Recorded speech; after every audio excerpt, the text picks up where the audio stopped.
Well, today we are going to start current electricity, and you must be wondering why we are hopping from one chapter to other, one part of the book to the other part of the book. So there is a reason. Especially we started with the modern physics because while going for the copy correction, ISC copy correction, I have noted that the students neglect this modern physics. Okay, they are losing marks in this part specially. That's why to give importance to this one, for especially for ISC, I started with this part. And again coming back to the first part, because without the knowledge of the electric field, basic few laws, you won't be able to move on to this current electricity. Now the question may be, you may ask the question, why this current electricity now? Because I have a plan. I want to demonstrate few experiments based on this current electricity, which is from your ISC syllabus in the coming weeks. That's why, for that reason, we need to have an idea about current electricity and few experiments. So without that basic circuit idea, we won't be able to you won't be able to understand the experiments on the current electricity. Especially we will be performing experiments on potentiometer and meter bridge. Okay, especially meter bridge experiments are going to come in the ISC examination. So potentiometer and meter bridge. So now moving on to the current electricity, with an assumption that you have studied well in class 10 this current electricity. Ohm's law you have studied, the basic definition of current you know, I is equal to Q by T, the factors on which resistance depend upon, then the definition of ampere and all these things, series and parallel, equivalent resistance and series and parallel.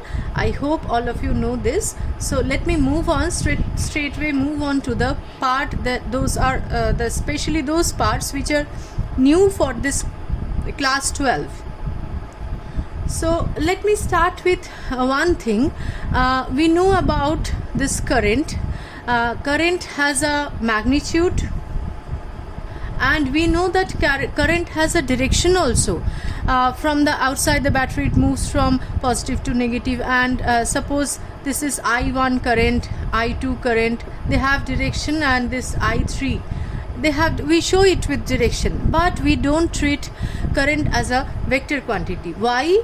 Because we don't apply the law of vector addition here. So current is not a vector quantity, we treat it as a scalar quantity. Now something related to current, one new physical quantity related to current we will study now. That quantity is called current density. Now what is current density? Current density at any point in a conductor is defined as the amount of charge flowing per second through an unit area held normal to the direction of the current flow. Suppose the current is flowing in this direction. So charge flowing per unit area means current, and this area held normal to the direction of this current.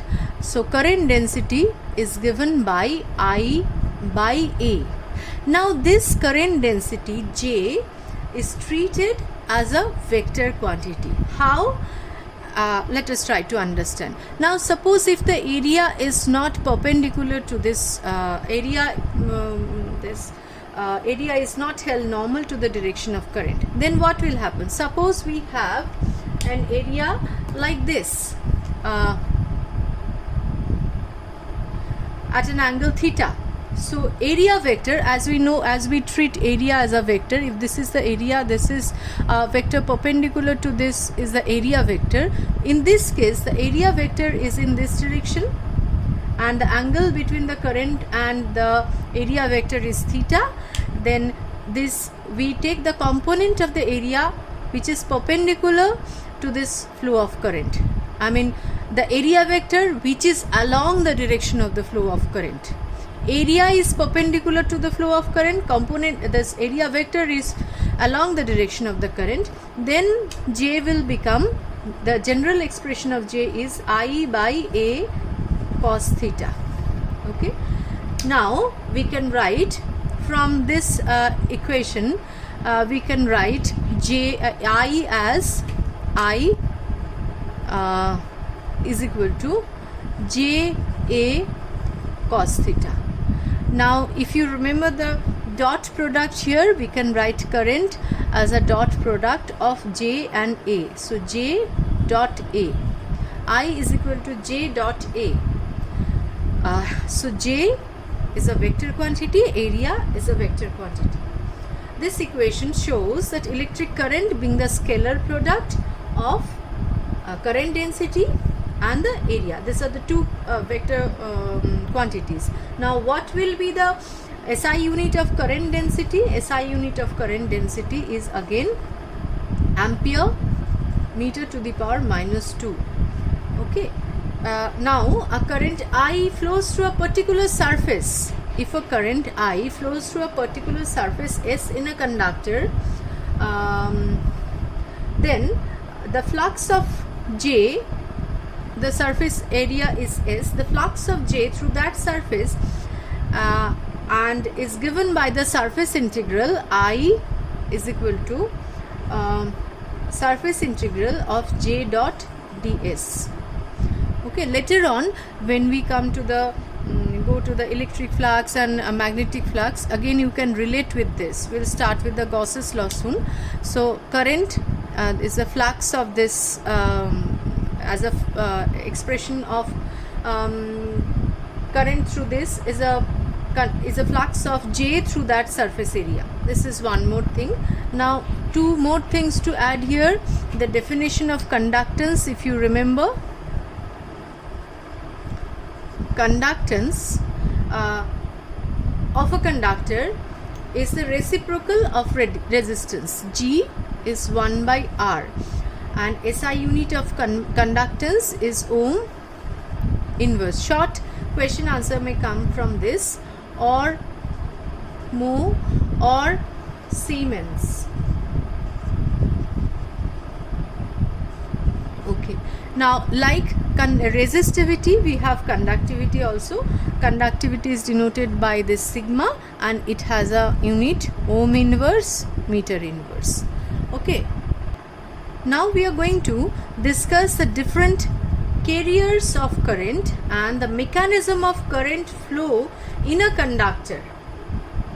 So as we talk about the flow of current, what are the current carriers in solids?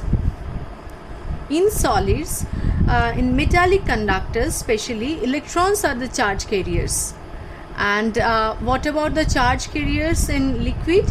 In electrolytic liquid, the charge carriers are especially the ions. And in gases, positive in gases also, this is for liquids, and for gases also, ions are the charge carriers. In vacuum tubes, you'll come across these vacuum tubes.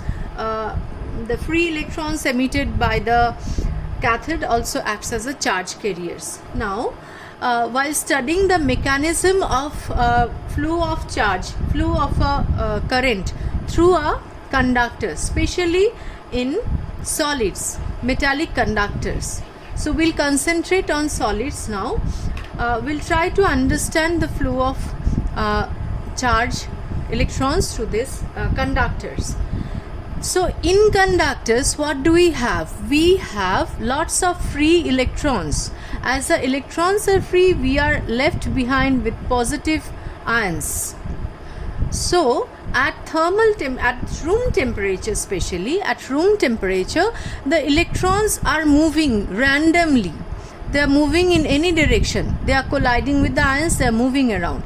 So the average velocity of all the electrons can be taken to be average velocity equal to 0, because randomly electrons, the possibility of electrons moving in all direction is equal. So the average velocity is 0. Now when we apply external field across it, or we connect a battery across it, then what happens? Each electron experiences a force minus EE in the opposite direction of that of E.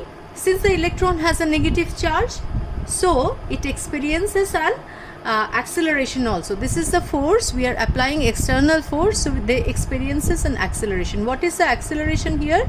If we take the magnitude of the force, EE by m, this is the acceleration. So the electrons are accelerated now, but with this acceleration they will not move in a very high speed and move towards the other direction. While moving, they will collide with these positive ions. Okay, between two successive collisions, an electron gains a certain amount of velocity in the direction opposite to the field, and this velocity is lost after certain time, and overall we can say that there is a drift of the electrons. The electrons cannot move faster to this other side. Suppose electric field in this side, so electron will start moving. The velocity, increase in velocity is not so easy because of the collision. There is a drift, actually drift of the electron towards the opposite side. Okay, now we'll try to find out the drift velocity, and there are three important definitions related to this current electricity. First definition, we'll learn this drift velocity. What is drift velocity?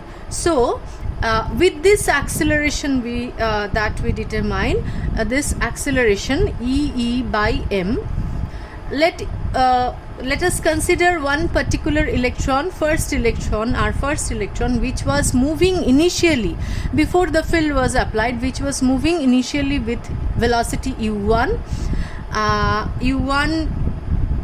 Let's say after a particular collision, u1 is equal to 0, let's say, and then after this, after certain time t1. What is T1? Suppose this is one collision. After one particular collision, there are two positive ions. Electron collides here, then the velocity becomes 0. This is our starting time, u is equal to 0, and after the electron starts moving in this direction with this acceleration, and it collides with this another ion. This time between these two successive collision for this particular, our first electron, is T1. So the velocity gained, we can apply the equation of motion. V1 is equal to 0 plus a T1. This is for the first electron. Okay, now for if there are n number of electrons, for n number of electrons we can write that V1 is equal to a tau 1, V2 is equal to a tau 2, and so on. Vn is equal to a tau n. So what is the average velocity? Average velocity is V1 plus V2 plus so on divided by n is equal to a T1 plus tau 1 plus tau 2 tau n divided by n. So this average velocity of the electron when the electric field is applied, this is called the drift velocity. Vd is equal to a, and this average time is called the relaxation time. Now average velocity of all the electrons. Now we are ready to define drift velocity and relaxation time. Drift velocity Vd, I'm writing here the keywords only for the council examination. Drift velocity is defined as the average velocity gained by the free electrons of a conductor in the opposite direction of the field, opposite to the direction of the field, opposite to E. I'm writing in short, opposite to E, in presence of external field, external electric field, external electric field.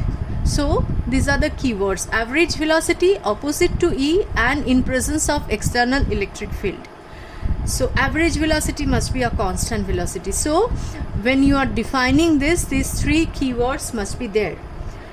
Now second definition that comes for the council examination, that is relaxation time or tau. What should be the keywords here? The average time between two successive collisions of an electron is called the relaxation time. Average time between two successive collisions, sorry, here you have to mention successive collision, is known as of an electron is called the relaxation time. Okay, there is one more definition that you must study. This is the definition of mean free path. What is mean free path? When the electrons, without the application of the field, when the electrons were moving randomly in any direction, so the average distance traveled between two successive collisions is called the mean free path. Average distance traveled between two successive collisions is called the mean free path. Okay, these are the three definitions you need to study. Now we will try to understand, we'll try to establish a relation between electric current and drift velocity, and we will also derive Ohm's law.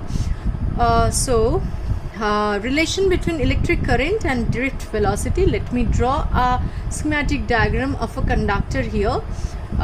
This conductor having an area A and length L, and we have this negative charge carriers, electrons actually, and we apply electric field in this direction with the help of a battery. So I have just drawn few electrons. There are lots and lots of electrons.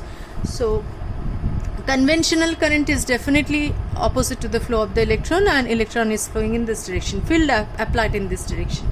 So electric field here can be, we can write the electric field E is equal to V by L. This is one relation you need to memorize. Remember, the electric field set up inside the conductor is given by this V by L. This, if this is the potential difference across the end, so V by L is the electric field. Now let the number of electrons per unit volume be A. Number of electrons per unit volume. This is the number density of electrons is N, and the charge of electron is N. So the number of electrons in L length of the conductor is, what is the total number of electron? Total number of electron is N into the volume of the conductor, that is A into L. What is the charge present inside the conductor? This is the number of electrons, and total charge is E into N A L. So this is the total charge. Q is equal to E N A L. Now the distance traveled and the drift velocity of the electron is Vd, and with this drift velocity the electron is traveling a distance L. The distance traveled is L. So what is the time taken to cross this?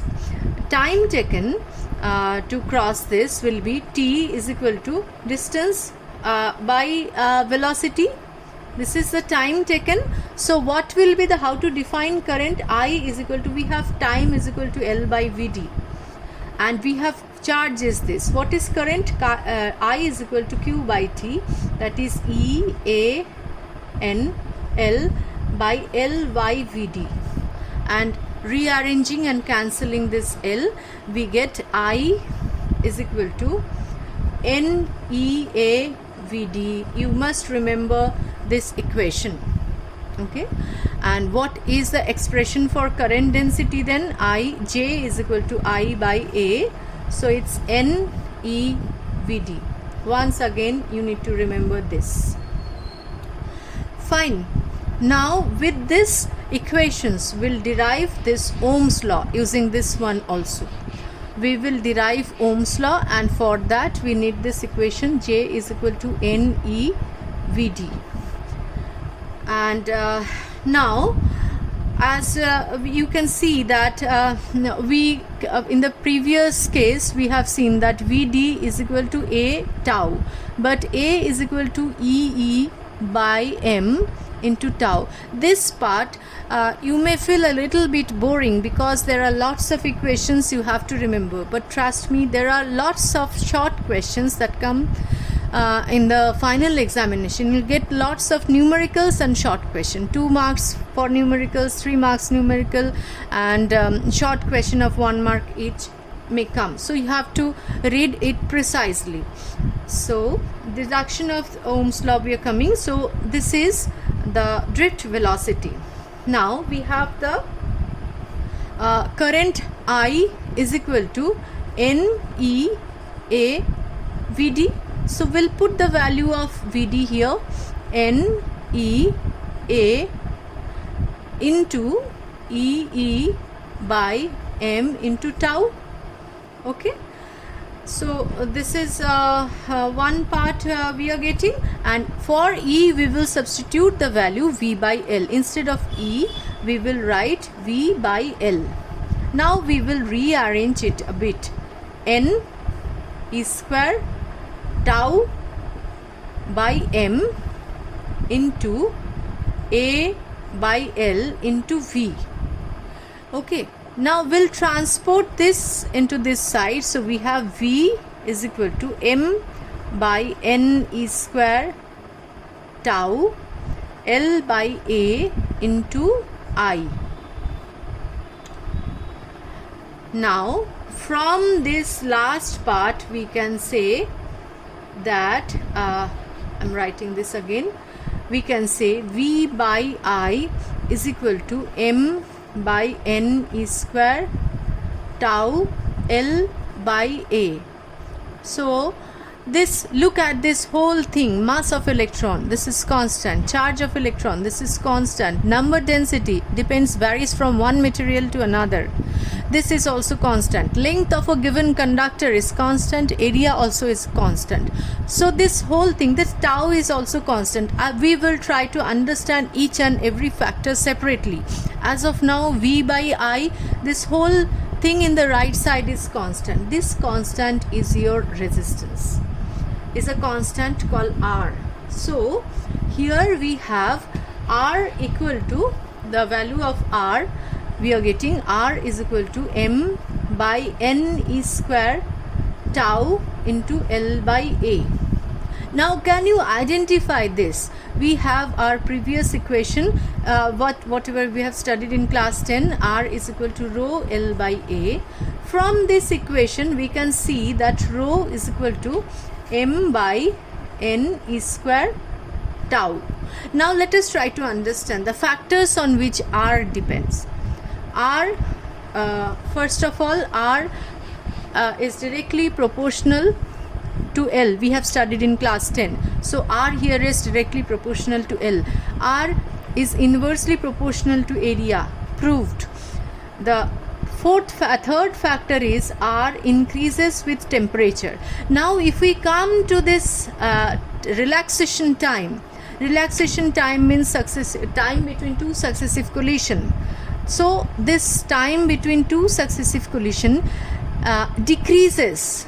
Whenever we are increasing the temperature of the wire, the electron gains more kinetic energy. It moves faster, it collides faster. So the relaxation time decreases. As relaxation time decreases, as the denominator decreases, R increases. So as temperature increases, tau decreases. As tau decreases, R increases. So with the increase of temperature, R increases. So this is also we have proved. Fourth factor is resistance depend upon it varies from one material to another. So why? This number density of electron varies from one material to another. So 4 factors on which resistance depends upon we have proved, and this resistivity only depends on the material and this relaxation time, that is the temperature. Okay, so we have proved Ohm's law also. Okay, now we need to find a vector form of the write down the vector form of the Ohm's law. For that we write the drift velocity once again is by m into tau. We are putting the minus sign, not putting the minus sign here. Now J equals n e Vd.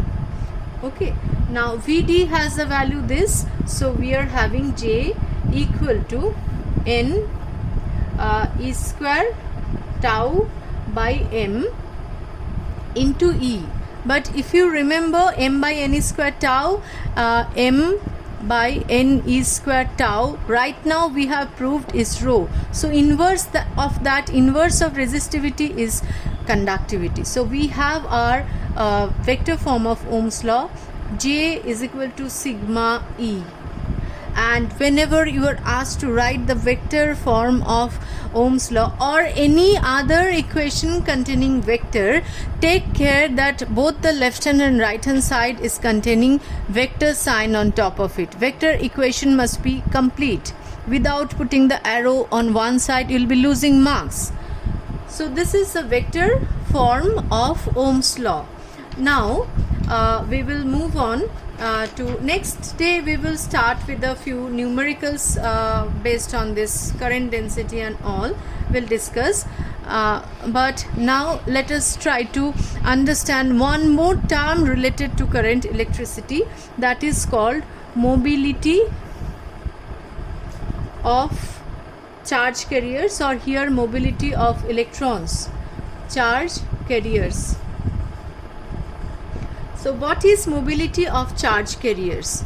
So we have Vd, this by now this equation you must be well accustomed with this equation. Vd is equal to E by m into tau.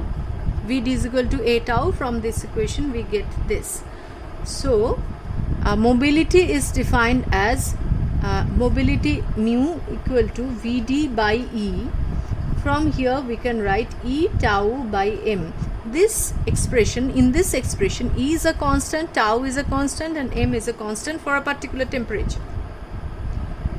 So mobility of electron is defined as the ratio of drift velocity and electric field. It's equal to E tau by m. What is the unit of mobility? Unit of mobility is meter square, volt to the power -1, second to the power -1.